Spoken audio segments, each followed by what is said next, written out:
talking about Matt Fitzpatrick. He also had some comments related to slow play and just that he said it's truly appalling, but nobody's going to do anything about it. He was on a podcast and just really bared his soul on this topic. And I think it was, I don't know, man. I feel like Matt Fitzpatrick is winning theoretically and realistically. I mean, he's winning tournaments these last couple of years, and then just also speaking to what plagues the game of golf. And slow play is one of those things that we both hate.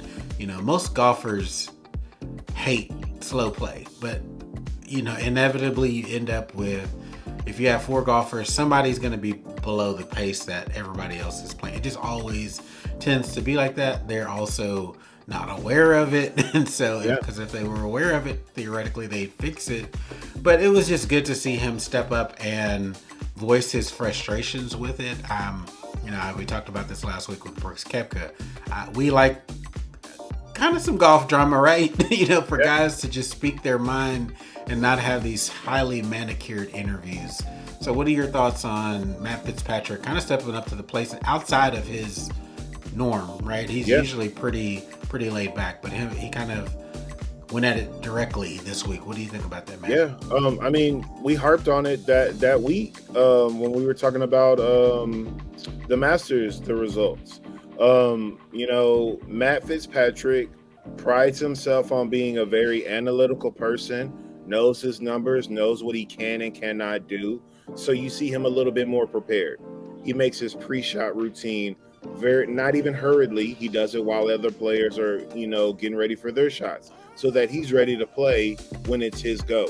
I feel like that's one of the honorable things to do that everybody could be more self-aware about.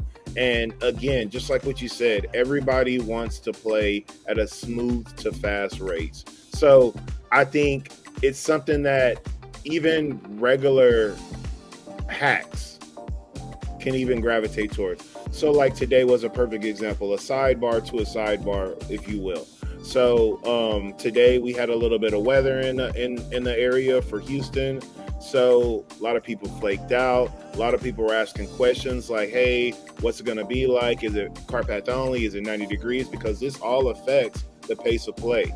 So the guys that do come in, the guys that do tend to show up and they're like, let's give it a go. You can tell those guys as you know, a positive, hey, a lot of guys flaked out. A lot of guys grabbed rain checks or just canceled altogether. That's going to allow you to play faster and get through the weather if it does happen. Things like that. That's what people gravitate towards. When you can literally harp at your course like, hey, we're playing at this pace. We stay at this pace. We have marshals and starters that keep us on this pace.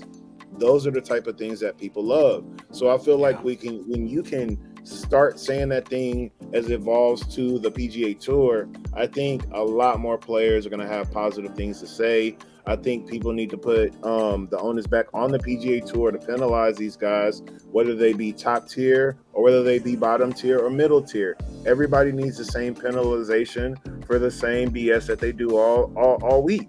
If we want all the action shots in the TV, if we want not just putts to show up, if we want more interviews as they're walking down the fairways, I think if we pushed pace more, we would be able to do all these things and still fit it all in 3 hours of TV time. And I'll have it live, not tape recorded, not pre-recorded, things like that. So I think Matt Fitzpatrick is on the right side of history here. I think more people need to step up and step on.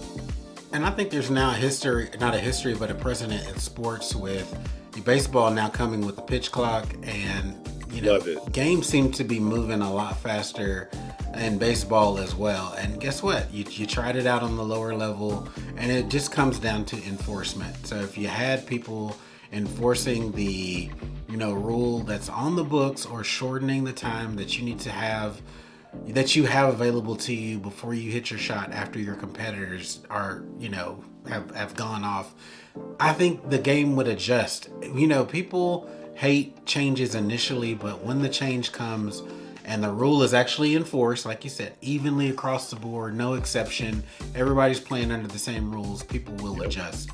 And at the end of the day, they're pros. They should be able to figure out a pre-shot routine that's able to accommodate the new rules. So I agree. It's just got to be enforced and people have to be serious about it. But this is now the second or third week in a row that it's been discussed and put on the front street. And if more people continue to speak out, it's going to become an issue that is unavoidable to address.